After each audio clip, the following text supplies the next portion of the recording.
G'day there. Welcome to the closing bell on the 16th of April.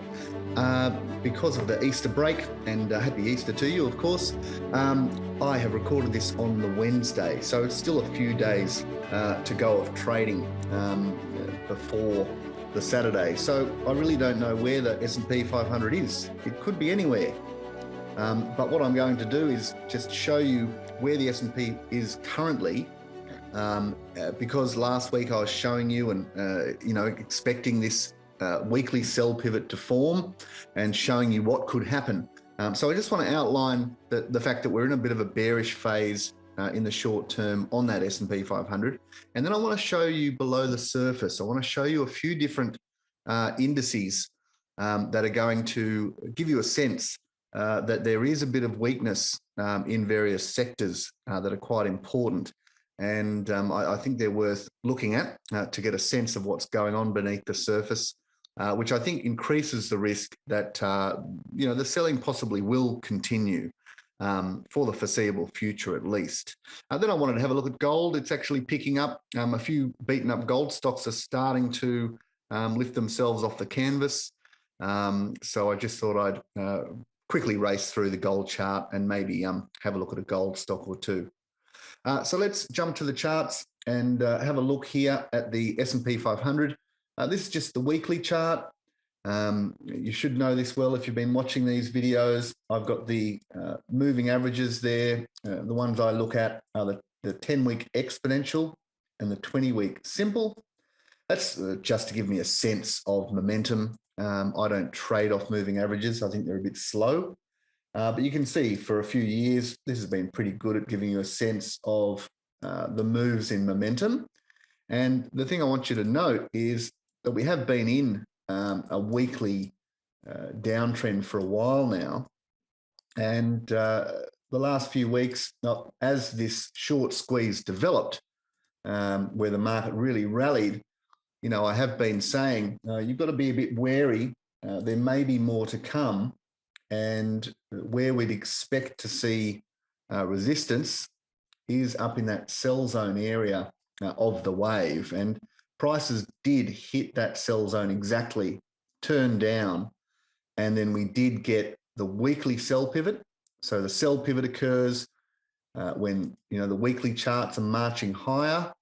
I'm looking at that highest price, and then I'm looking at the low of that candle. I need a weekly close below the low of that candle to give the sense that things are turning around. And we've got that in place.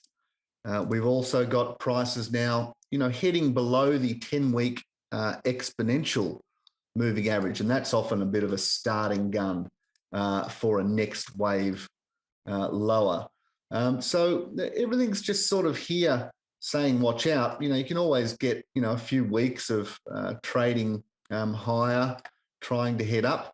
But really, I'd need to see prices in that S&P 500, going back above the high of that whole structure, which would be around 46.30, 46.31, I think is that level. So until prices breach above that level, I'm going to stay bearish. And look, it could end up turning around and having a weekly buy pivot or something, couldn't it? And that would change things a little. But until that happens, you just have to be a little wary that this could be the next wave down after the correction we saw a few months ago. And if that is the case, that next wave can actually be quite a large one because if I just switch over to the monthly chart, the low of the whole correction you see there, which was a couple of months ago, is also around that 20-month moving average. So below there, you've got to be a bit wary. You'll see the last few times it cracks below that 20-month. It can just be the beginning of, months and months of selling.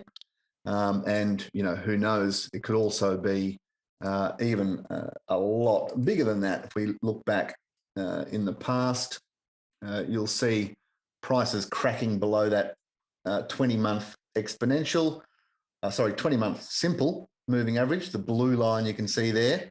That's the beginning of the crash from 2000 to 2003, and then the beginning of the crash 2008, to 2009, hitting below that 20-month simple moving average is a bit of a starting gun. So that's why, looking at where prices are now, we're still very early in the move. I'm still long quite a few stocks while prices remain above that 20-month simple. Happy to stay long, but just wary that the correction we're seeing now could be starting to turn down. And the reason why, I'm a little bit more nervous of this one and thinking that we will see follow through selling is that there is a few underlying signs of weakness in various sectors. This is the bank ETF. That's the S&P. So this is the US banks that we're looking at here. You can see we had an old high before the crash in 07. US banks finally heading back there. So it looks almost like a double top with that high created back there in 2007. And we've got the monthly sell pivot in place. And it also looks like a bit of a false break of the high from 2018 as well. So those banks actually looking a bit weak as the yield curve really marches higher. Often people think that, that yield curve moving in a way that's making a positive yield curve is good for the banks. They often borrow short and lend long. They're making money on the difference between short-term rates and long-term rates. So often banks start to make a bit more money when that happens. But right now, those US banks looking a little shaky. And, let's move on to the home builders. That has seen really strong selling pressure. They've had a great run with rates going down on the back of that crash in 2020. But with rates now turning, inflation taking off, look at these home builders. They are getting pounded and they still look quite weak and look like they will head further south. Looking at some high yield bonds, they're also coming under quite strong selling pressure. We've looked at this before, the HYG, which is, high yield corporate bonds. Often you see signs of those cracking before stocks will really start cracking. And we're definitely seeing signs of this ETF seeing strong selling pressure. You can see a very long-term channel, downward channel that they've been in for the past decade. And, the monthly trend just turning down recently. And you wonder where the support is on these high yield bonds. And also the J&K, which is another one showing a similar thing on that monthly chart, really turning down now. Also mortgage-backed securities. You'll love this one. This is the move in mortgage-backed securities, an ETF. That is now really falling out of bed over this last few months. And, that's one of the biggest sell-offs we've seen since the crash. There's been a few waves lower over the last decade, which have then been bought. But this wave we're seeing now, that's quite serious. Also, if we have a look at investment grade corporate bonds, you can see here they are also coming under very stiff selling pressure as rates really start to back up. So those spreads really blowing out and maybe the risk rising a bit for corporates in the view of the market there. So, that's something that you need to understand the underlying dynamics of what's going on in the market. And there's a few little signs there which could lead to more general selling across the board in stocks in time. But, gold's looking pretty good. Let's just finish up really quickly. Looking at that gold price, it's now starting to march higher. You may remember I've looked at this quite a lot in the past. This is the rally from 2019 through to 2020, huge run. The correction lasted about a year and a half. Didn't really correct that far, so it was quite strong overall. And if I just look up close at this, you'll just notice I'm making calculations off this correction that we saw from late 2020 to early 21. The point of control of that coming in around 1880. So the rally that we've seen recently has broken up through that point of control, spiking up into that sell zone area and even a bit higher. And then it's had a reaction back to retest that point of control nearby. But the weekly trend is holding quite well. You'll see that 10-week exponential and the 20-week simple. You'll see that prices are actually hugging that 10-week exponential. So that's a good sign. And you want to see that hold. But what it needs to do is get through this sell zone area, though. And, that may be a bit of tough work, but it's just making good progress, I guess. If things turn down back below that 1880, that was when I'd be starting to get a little bit wary of gold. And that may still be coming because, prices do need to surmount that area around 1970 to 2020 odd, I think, are those levels. So it's still got a bit of work to do, and I'll be interested to see how it trades now that it's heading back up into this sell zone area. Because you'll see on the downside, once we had that wave, there was quite a few periods of trying to head down into that buy zone area, but the buying pressure was there.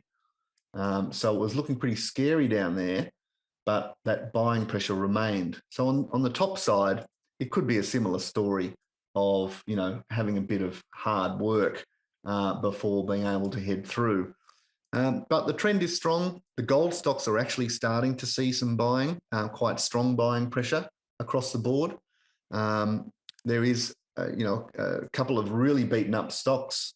Resolute Mining, for example, has been in the wars for quite a while, has really come off the boil. That's gone from $1.80 down to about 30 cents, not looking good at all.